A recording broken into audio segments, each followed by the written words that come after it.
Halo guys, jumpa lagi dalam film tegang. Mudah-mudahan kalian dalam keadaan lemes dan admin dapat membuat kalian tegang. Di kesempatan kali ini, admin ingin menceritakan alur cerita sebuah film berjudul Exit. Film bergenre action disaster dibalut dengan komedi ini dibintangi oleh salah satu artis grup penyanyi wanita Korea SNSD, yakni Yoona sebagai pemeran utama. Film menceritakan tentang seorang pria yang berhubungan kembali dengan wanita yang lama ditaksirnya. Namun, oleh karena suatu bencana mengharuskan mereka berusaha bertahan dengan melarikan diri dari gas beracun yang mengancam suatu kota di distrik Seoul. Sebelum dimulai videonya, jangan lupa like dan subscribe karena subscribe itu gratis. Namun dengan melakukannya, kalian sudah mendukung admin agar tegang selalu.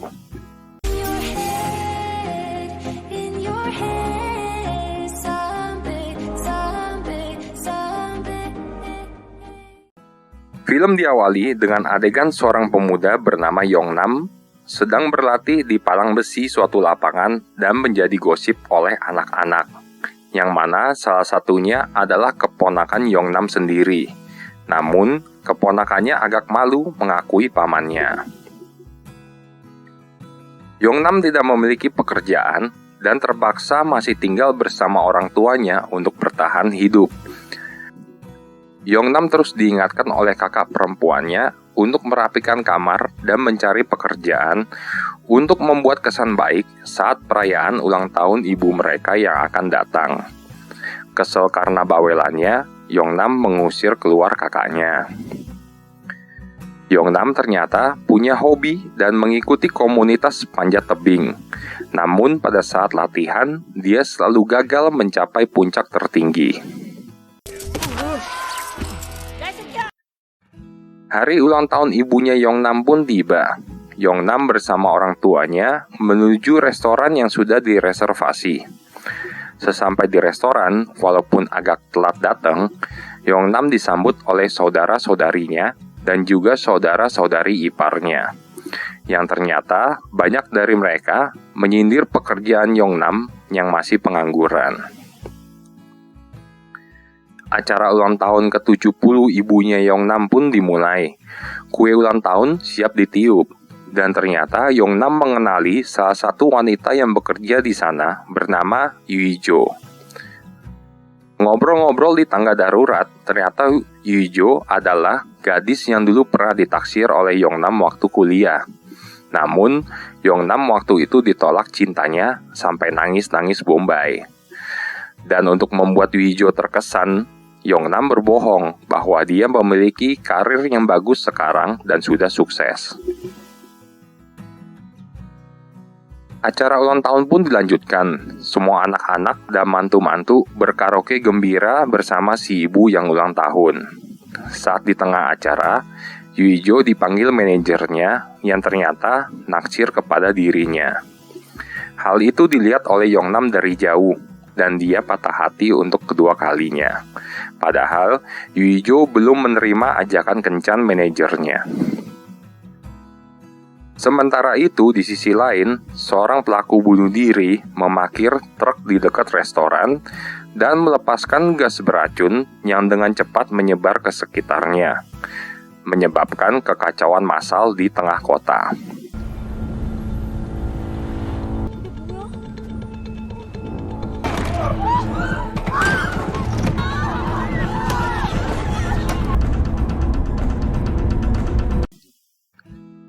Kekacauan pun menyebabkan kecelakaan truk pembawa tabung gas meledak dan merusak restoran tempat ulang tahun ibunya Yongnam. Mereka pun panik dan berlari menuju pintu keluar restoran. Yuijo juga mengevakuasi pengunjung restoran lainnya. Sesampai di jalanan, Yongnam dan Yuijo melihat ancaman gas beracun yang memporak-porandakan kota dan semakin mendekati restoran, membuat mereka mengambil keputusan untuk kembali ke restoran menuju ke tempat yang lebih tinggi. Namun, kakak perempuannya Yongnam tersandung jatuh dan terkena racun dari gas beracun yang menyebar. Beruntung, Yongnam berhasil meraih kakaknya ke dalam restoran walau sudah kesakitan terkena gas beracun. Yongnam dan Wijo melihat dari jendela kalau asap semakin naik. Menyelamatkan diri, keluarga, dan kakaknya, Yongnam menyuruh semuanya menuju ke atap restoran. Awalnya mereka nggak mau dengar sarannya Yongnam, tapi akhirnya mereka nurut setelah mendapat SMS bencana nasional di masing-masing HP mereka. Tetapi sialnya, mereka menemukan bahwa pintu atap terkunci, dan manajer tidak memiliki kuncinya. Yongnam dan Wijo mendengar berita dari TV, betapa parahnya bencana gas beracun ini. Dan berita juga mengabarkan cara-cara bertahan dengan menggunakan masker yang harus diganti tiap 10 menit dan menggunakan APD yang lengkap. Berita juga mengabarkan adanya bantuan helikopter penyelamat yang siap menolong orang-orang yang berada di atap-atap gedung. Setelah itu, semua orang sibuk mencari benda-benda di restoran yang dapat digunakan untuk membuka pintu atap. Yongnam mulai memecahkan jendela gedung restoran dengan tujuan untuk mendaki gedung dari luar dan membuka pintu atap dari sisi yang lain, dibantu peralatan-peralatan yang disediakan oleh Wijo. Keluarga Yongnam melarang Yongnam melakukan hal gila itu, namun Yongnam tetap melompat gedung. Hanya dilengkapi sabuk pengaman darurat dari tali, Yongnam mulai memanjati gedung dari sisi luar dengan keahlian panjat tebingnya. Mempelajari pijakan demi pijakan, Yongnam terus menaiki gedung disaksikan oleh Wijo dan juga anggota keluarga lainnya. Sampai di suatu titik, tali pengaman Yongnam mencapai jarak maksimal. Mau tidak mau, Yongnam harus melepaskan tali pengaman tubuhnya dan melanjutkan pendakian gedung tanpa pengaman apapun. Yongnam yang selalu gagal mencapai puncak tertinggi di setiap latihan panjat tebingnya, kali ini dengan tekad dan niat yang kuat, berhasil mencapai puncak tertinggi gedung restoran. Dia pun membuka pintu atap dari sisi luar, dan seluruh keluarganya beserta Wijo akhirnya berkumpul di atap gedung. Setelah semua orang berkumpul di atap, mereka mencoba memanggil helikopter penyelamat. Namun suara mereka tidak terdengar. Wijo akhirnya mengatur semua orang untuk membuat cahaya kedip-kedip SOS dari handphone. Manajernya Wijo juga berteriak-teriak menggunakan sound system dari speaker besar. Masih tidak berhasil juga, Wijo mengambil inisiatif untuk mengkedip-kedipkan sinyal SOS menggunakan lampu besar logo restoran. Dan akhirnya, usaha mereka pun berhasil menarik perhatian helikopter penyelamat. Kakak perempuan yang sakit naik duluan, diikuti dengan anak-anak, lalu orang tua, sampai hampir gilirannya si Yongnam. Namun, Wijo dilarang menaiki helikopter, karena bobotnya melebihi batas berat pada gondola helikopter.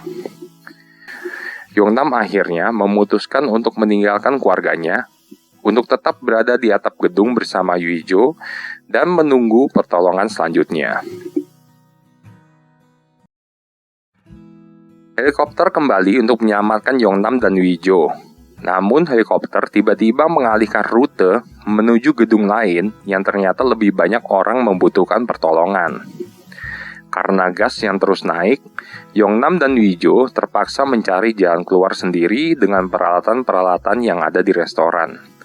Mereka akhirnya menggunakan APD yang tersedia di resto dan meninggalkan resto untuk mencari tempat yang lebih tinggi. Sesampai di atap suatu gedung, Yongnam menggunakan masker terakhirnya untuk diri sendiri dan pergi meninggalkan Wijo. Namun ternyata Yongnam pergi untuk mencari masker darurat lain dari stasiun kereta untuk Wijo. Wijo yang tidak mengetahui hal itu berusaha memanjat terus ke tempat yang lebih tinggi sambil memaki-maki Yongnam dalam hati. Beruntung Yongnam tiba di waktu yang sangat tepat saat masker Wijo sudah mencapai batas maksimalnya yaitu 10 menit. Mereka akhirnya berlari bersama mencari gedung yang lebih tinggi karena gas beracun semakin naik lagi. Sampai di suatu gedung di mana Yongnam dan Wijo harus menyeberang ke gedung lain menggunakan tali dan pemberat. Wijo menyeberang duluan dan berhasil. Sewaktu giliran Yongnam, asap gas beracun sudah mencapai ketinggian mereka. Hampir telat sedikit, mereka akan terkena asap tersebut. Namun, Yongnam berhasil menyeberang dan selamat. Ayahnya Yongnam khawatir dengan keberadaan anaknya. Dia tidak sengaja bertemu dengan seseorang yang sedang bermain drone di pinggir kali. Ayahnya Yongnam akhirnya membayar mereka untuk menerbangkan drone ke kota guna mencari keberadaan anaknya. Yongnam dan Wijo berhasil menemukan bangunan yang cocok. Mereka melanjutkan untuk memberikan sinyal SOS ke helikopter yang lewat, dan berhasil dilihat oleh salah satu helikopter penyelamat. Namun setelah melihat sekelompok siswa terjebak di sebuah gedung di seberang mereka mau tidak mau harus berkorban lagi dan mengarahkan helikopter penyelamat untuk menyelamatkan siswa-siswa tersebut. Tak lama kemudian, pom bensin meledak dan mengirimkan gelombang gas beracun naik lebih cepat, memaksa mereka harus meninggalkan gedung sebelum mereka juga bisa diselamatkan. Setelah gagal diselamatkan 2 kali, Yongnam dan Wijo menyadari bahwa satu-satunya cara untuk menghindari gas yang terus naik adalah menuju ke menara kren titik tertinggi di kejauhan. Pada saat yang sama, mereka ditemukan oleh drone ayahnya Yongnam, dan usaha pelarian mereka menuju ke titik tertinggi pun dikawal oleh drone itu. Gambar dari drone lalu disiarkan langsung ke berita di TV. Usaha pelarian Yongnam dan Wijo menuju titik tertinggi menjadi tontonan seluruh publik.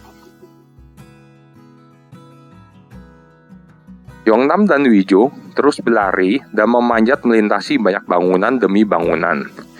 Sampai di suatu titik, Yongnam dan Wijo menemui jalan buntu, karena mereka menyadari bahwa tidak ada bangunan di sekitarnya yang cukup dekat untuk mencapai tower. Saat itu juga drone kehabisan baterai dan jatuh, menyebabkan siaran langsung akhirnya terputus. Yongnam dan Wijo merasa sendirian, hilang harapan, dan mulai putus asa. Saat mereka berdua menangisi nasibnya menuju kematian, tiba-tiba drone demi drone muncul. Ternyata, publik yang memiliki drone dan menyaksikan mereka saat siaran langsung berinisiatif menerbangkan drone-drone mereka untuk membantu Yongnam dan Wijo. Yongnam akhirnya membuat strategi untuk dapat menggantungkan tali di gedung dengan memanfaatkan bantuan salah satu drone. Dan akhirnya siasat itu pun berhasil. Drone berhasil mengikatkan tali ke pipa penyangga di gedung seberang.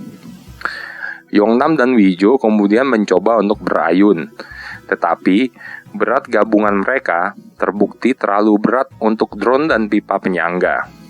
Dan keduanya pun jatuh, tampaknya menyebabkan kematian. Namun ternyata keduanya berhasil selamat dari kejatuhan oleh jaring-jaring, dan mereka mencapai tower keren. Di sana mereka akhirnya diselamatkan oleh helikopter penyelamat. Film diakhiri dengan Yongnam dan Wijo dibawa ke tempat yang aman. Yongnam dengan penuh air mata bersatu kembali dengan seluruh keluarganya. Wijo bertemu dengan manajernya yang tampak merindukannya. Namun, Wijo memukul manajernya sebagai tanda penolakan. Saat Yongnam dan Wijo saling berhadapan untuk mengucapkan selamat tinggal, mereka setuju untuk bertemu lagi kapan-kapan. Saat itu juga, hujan turun dan meredakan gas beracun dari kota. Demikian alur cerita film Exit. Moral yang dapat diambil dari film ini adalah, bagi yang pernah ditolak cintanya, jangan pernah putus asa ya. Siapa tahu kalian akan kembali menemukan kesempatan dan berhasil meraih cinta seperti Yongnam. Jangan lupa untuk like dan komen jika ada film apa yang kalian ingin admin ceritakan alur cerita filmnya. Dan jangan lupa untuk kalian subscribe agar tidak ketinggalan konten film tegang yang lainnya. Bye-bye guys.